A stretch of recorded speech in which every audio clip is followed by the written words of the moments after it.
그래서 근육량이 낮고 체지방이 높으신 분들이 보통은 많이 활동을 하거나 그러시는데 쉴 때도 많이 드세요. 쉬는 날에 이렇게 칼로리 소비가 적은데 그만큼 많이 드시면 결국에는 그만큼 지방으로 많이 저장이 되는 거예요.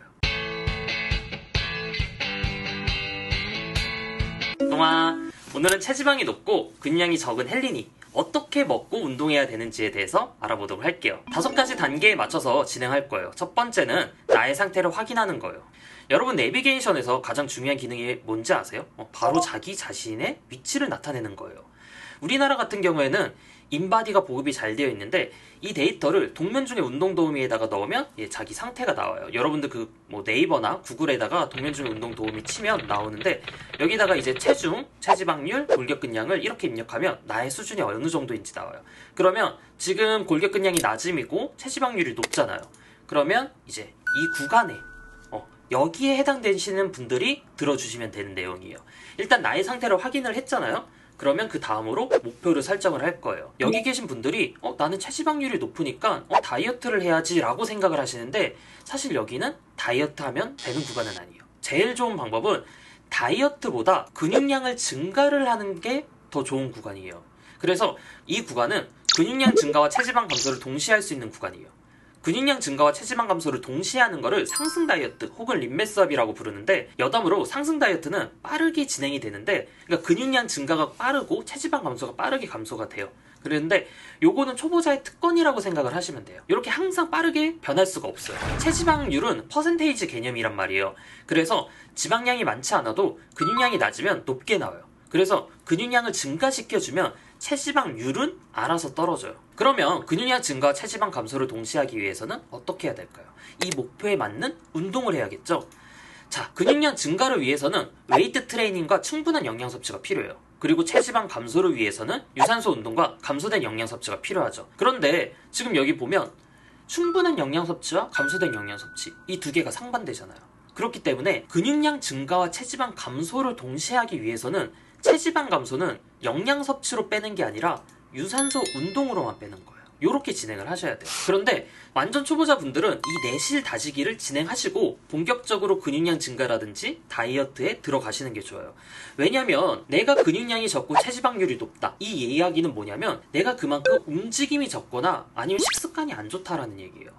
그래서 근육량이 낮은 구간에 있으신 분들은 그나마 좀 다행인데 특히나 이 구간에 있으신 분들 그냥 근육량이 매우 낮음에 있거나 혹은 그 근접하게 있으신 분들은 굉장히 많이 신경을 써줘야 돼요. 기초적인 근력이라든지 유연성이라든지 유산소 수행 능력이 많이 부족할 거예요. 그런데 그냥 만약에 바로 운동에 들어간다면 당연히 체력적으로도 부족하고 이게 컨디션도 당연히 악화가 되는 경우가 있고 이게 많이 안 맞을 수가 있어요. 그래서 체력과 기초 근력을 키운 다음에 근육량을 증가시키고 그 다음에 다이어트에 들어가는 게 맞아요. 참고로 기초 체력과 근력을 키우는 운동 방법은 요거는 제가 전문 분야는 아니에요. 그래서 다른 분들의 내용을 참고하셔도 좋은데 기초 근력을 키우기 위해서는 그냥 무분할로 서킷 트레이닝을 해주시면 좋아요. 그래서 내가 근육통이 오래 가는 구간이 지날 때까지 그 구간이 지나면 분할 운동으로 진행을 해주시면 좋아요. 예를 들어 3분할이라든지 4분할 운동. 그래서 나의 운동 시간이라든지 스케줄에 맞춰서 그 분할 수는 조절하시면 좋아요.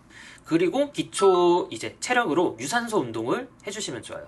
유산소 운동도 꼭 빼먹지 말고 해주시는 게 좋은데 유산소 운동을 해야지 체력이 늘어나고 더 많은 운동을 할 수가 있어요. 또 그리고 지방을 사용하는 능력이 올라가서 다이어트 전에 내가 충분히 유산소 능력을 키워 드시는 게 좋아요. 중요한 건 유산소 운동 강도의 지표는 심박수예요. 최대 심박수의 70% 정도가 나오는 강도, 그러니까 한 심박수 150에서 160 정도 나오는 강도로 해주시면 좋아요. 그리고 심박수를 알면서 운동을 하면 이제 지방이 제일 잘 타는 운동 강도라든지 그런 내용들 알 수 있으니까 유산소 운동할 때 심박수를 알아두면 좋아요. 그리고 마지막으로 유연성하고 코어 트레이닝도 빼먹지 말고 꼭 해주셔야 돼요. 유연성이 확보가 안 된 상태에서 운동을 하거나 이제 코어가 약한 상태에서 운동을 하면 운동량을 올렸을 때 부상을 입거나 혹은 근육을 제대로 활용하기 어렵기 때문에 이 부분은 꼭 빼먹지 말고 해주세요. 그 다음으로 이제 내가 운동도 설정을 했어요. 그 다음에 이제 사용 칼로리도 계산을 해야겠죠? 많은 사람들이 먹는 양은 계산을 잘해요. 내가 얼만큼 먹는지, 밥 한 공기에 몇 칼로리인지, 그 다음에 닭가슴살이 몇 칼로리인지 이런 것들 막 계산을 잘해요.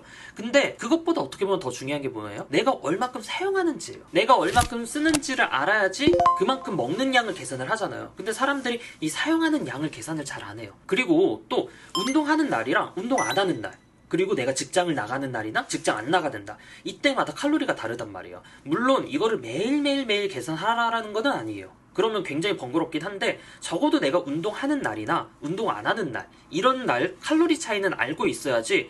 내가 운동하는 날 예를 들어 2,800칼로리 먹어요. 운동 안 하니까 한 2,200칼로리만 필요해. 근데 2,800칼로리를 먹으면 그만큼 잉여칼로리를 먹은 거니까 살이 찌게 되잖아요. 그러니까 요거 정도는 내가 계산을 하는 게 좋아요. 그러면 이거를 계산을 해볼 건데 요거 조금 복잡할 수 있거든요. 동면 중에 운동 도우미 여기로 이제 들어와서 계산을 할 거예요. 그래서 여러분들이 이제 체중, 체지방률, 골격근 데이터를 넣었으면 그 다음으로 활동관리 페이지로 넘어가요. 이 활동관리 페이지에서 데이터를 입력을 해볼 건데 여러분들 이거 잘 따라와 주세요. 이거는 PC로 하시는 게 좋아요. 핸드폰보다는 이제 컴퓨터로 하시는 게 조금 더 편합니다. 그래서 여기 위에 플러스 버튼이 있는데 자, 요걸로 눌러서 넣기 시작을 할 거예요. 그러면 처음 굵직굵직한 활동부터 넣어줄 거예요. 내가 하루에 몇 시간 잤는지. 자, 일단은 7시간, 잠자는 시간을 넣어요. 그 다음에 출퇴근 시간을 넣어요. 내가 대중교통을 이용을 해서 혹은 자차를 이용을 해서 출근을 하고 퇴근을 하는지 아니면 그냥 서서 이동을 하는지. 그래서 만약 자차나 혹은 앉아서 대중교통을 이용을 한다. 그럼 요걸로 넣어주시면 되고 그 다음에 내가 대중교통이 아니라 지하철 이렇게 콩나물 마냥 이렇게 매달려 간다? 그러면 서서로 입력해 주시면 돼요. 그래서 경기도인이라면 보통 왔다 갔다 한 3시간 버리죠. 정말 슬픈 현실이에요. 3시간 넣고 식사 시간도 한 2시간 정도 여유 있게 넣어주세요.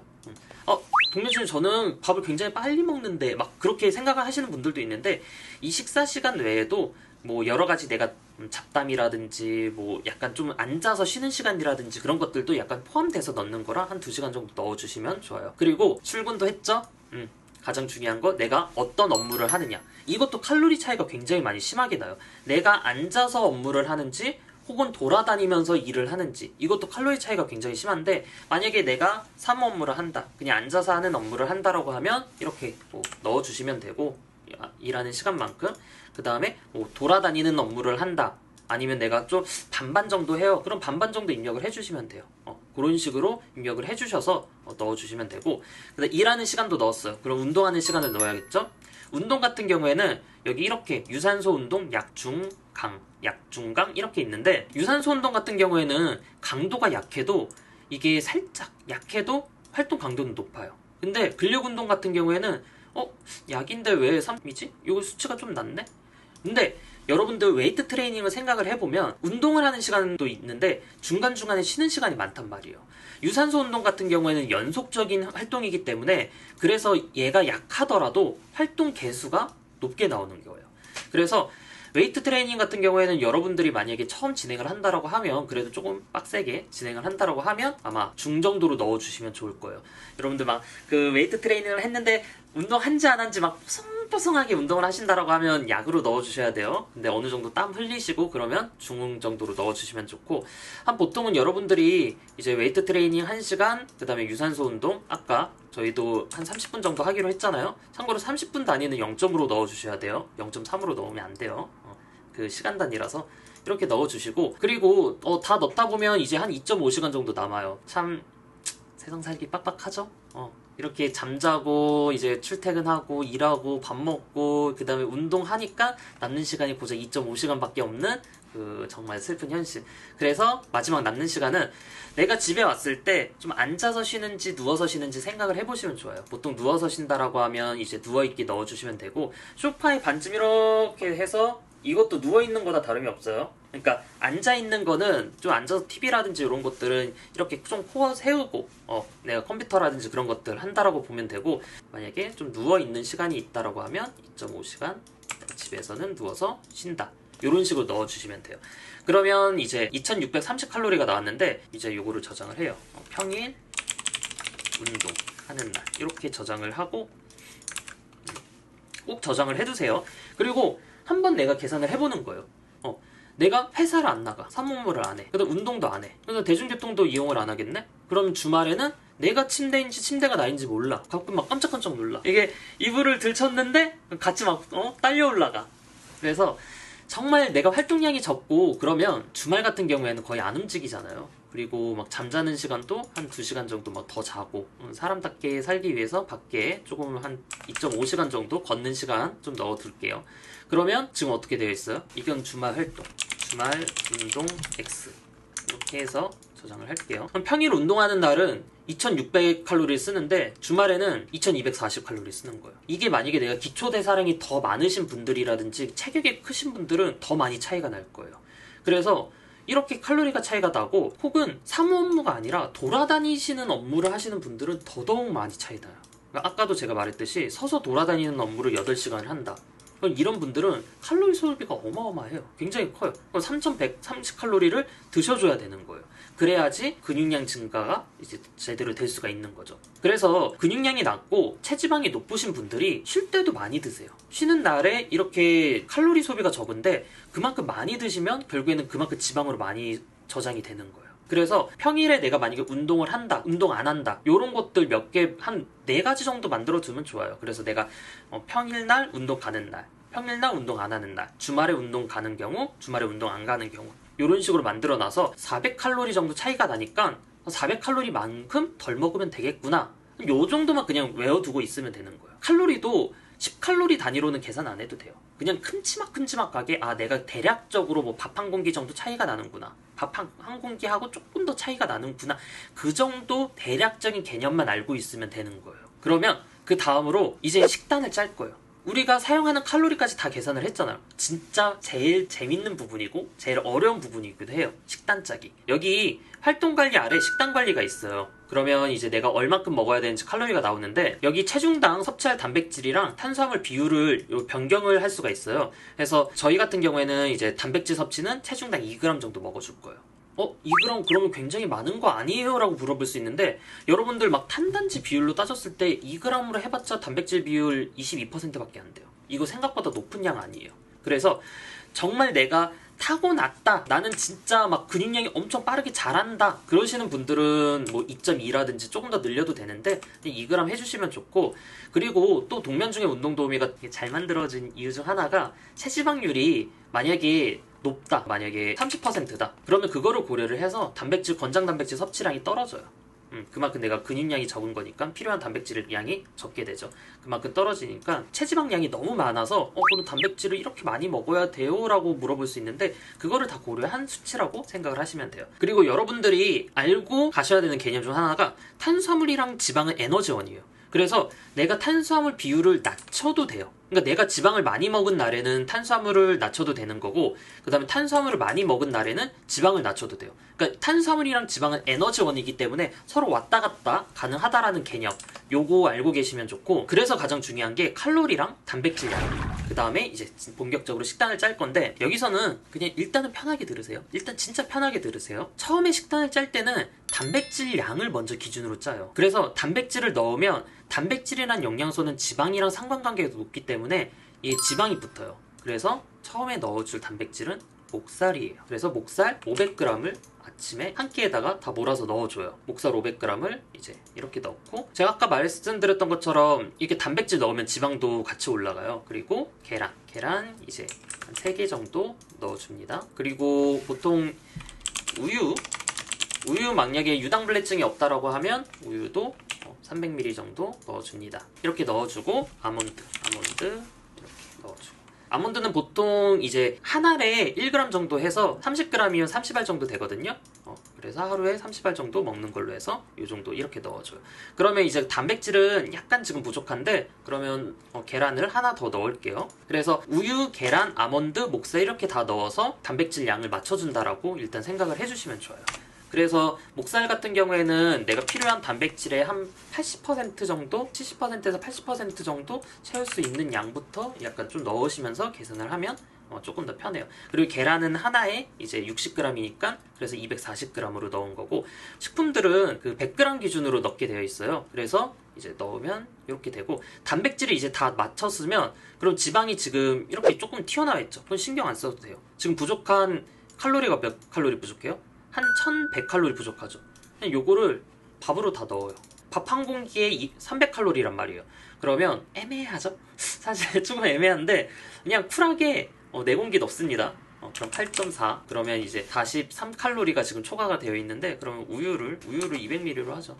이렇게 진행을 하면 될 것 같아요. 이게 칼로리 같은 경우에는 너무 타이트하게 안 맞춰도 돼요. 제가 아까도 말씀드렸던 것처럼 칼로리는 10단위라든지 그런 식으로 안 보셔도 돼요. 그냥 큼지막하게 구성을 한다라고 하는 게 좋아요. 왜냐하면 결국에는 칼로리라는 거는 오차가 있을 수밖에 없어요. 내가 사용하는 이 활동이 항상 똑같은 것도 아니고, 먹는 양이라든지 이런 것들이 항상 똑같은 게 아니기 때문에 그냥 좀 큼지막하게 내가 계산을 할 줄 아는 게 중요해요. 그래서 이거를 이제 적어 볼 거예요. 칼로리 2700칼로리에 우유 200ml. 여기서 여러분들이 항상 얘기를 하죠. 동면중님 이거 목살 뭐죠? 제가 목살로 잡은 이유가 여러분들이 항상 닭가슴살만 먹을 수 있는 게 아니에요. 그렇기 때문에 목살로 잡아놓고 닭가슴살로 바꿀 수 있는 가능성을 열어두는 게 좋아요. 목살은 단백질이랑 지방으로 구성이 되어 있어요. 이거를 닭가슴살로 풀어낼 수가 있어요. 마치 인수분해하듯이. 닭가슴살 500g 그건 단백질이죠? 그럼 만약에 목살 안에 있는 지방만큼 탄수화물을 따로 먹어주면 되는 거예요. 목살 안에 지방이 지금 47.5g이 들어가 있어요. 47.5 곱하기 지방은 1g당 9칼로리니까 그럼 427칼로리죠. 427칼로리만큼 내가 탄수화물을 먹어주면 되는 거예요. 그럼 예를 들어서 내가 밥으로 탄수화물을 대체한다고 했을 경우에는 밥은 한 공기에 300칼로리라고 했죠. 그러면 1.4공기 이렇게 바꿔줄 수가 있는 거예요. 혹은 닭가슴살 500g 플러스 고구마를 먹는다고 하면, 고구마 같은 경우에는 320g이면 423, 427 그래서 고구마 320g이 되죠. 이러면 이제 단백질 플러스 탄수화물이 되는 거죠. 혹은 내가 예를 들어 아침이랑 저녁은 식단이 가능한데 점심은 구내식당에서 먹어요. 점심은 급식을 먹어요. 그러다 보니까 급식에서도 고기라든지, 그러니까 지방이 있는 고기를 먹게 돼요. 그러면 목살 한 200g, 150g이라든지 200g 정도는 밖에서 외식을 하는 거고, 내가 닭가슴살 그럼 100g 정도 먹어요. 그리고 보충제는 보통 한 스쿱에 그 단백질이 22g에서 25g 정도 들어있어요. 그리고 닭가슴살은 100g당 단백질이 23g이란 말이에요. 그러니까 닭가슴살 100g이랑 보충제 한 스쿱이랑 교환이 가능하다고 보시면 돼요. 그럼 보충제 2스쿱 먹어요. 이렇게 되면 그러니까 단백질은 다 채워졌죠? 그러면 지금 목살 300g만큼의 이제 지방이 비는 거잖아요. 그럼 그만큼 계산을 해서 넣어주면 되는 거예요. 그러면 47.5 나누기 5 곱하기 3 곱하기 9 하면 256칼로리죠? 그러면 고구마로 따졌을 때는 몇일까요? 대략적으로 190g 정도 되겠네요. 이렇게 하고 그 다음에 고구마 180g 정도, 이런 느낌으로 가주시면 되는 거예요. 그래서 제가 목살을 기준으로 잡았던 이유가, 여러분들 닭가슴살로 단백질 먹어도 돼요. 대신에 처음부터 닭가슴살로 단백질을 재버리면 내가 밖에 나가서 예를 들어서 고등어라든지 뭔가를 먹을 때 계산하기가 너무나도 복잡해진단 말이에요. 그리고 이렇게 해두면 편한 게 뭐예요? 여러분들이 칼로리 조정하기도 쉬워요. 내가 만약에 오늘은 운동을 안 했어. 그래서 2400칼로리만 먹어야 돼. 그러면 밥만 한 공기 줄여주면 되는 거예요. 왜냐면 밥은 210g에 딱 300칼로리 이렇게 되어 있고, 그리고 또 마찬가지예요. 꼭 밥으로 안 먹어도 돼요. 이런 애들로 오트밀 같은 경우에는 이제 80g에 이렇게 되죠. 시리얼은 안 돼요, 여러분들. 시리얼은 그건 과자예요. 당분이 너무 많아요. 그래서 300칼로리만 맞추면 되는 거예요. 그러니까 이렇게 칼로리 급원을 빼두고 단백질 급원 빼두고 이런 식으로 식단을 구성을 하면 큼지막하게 식단을 구성할 수 있기 때문에 식단 구성하기가 되게 편해져요.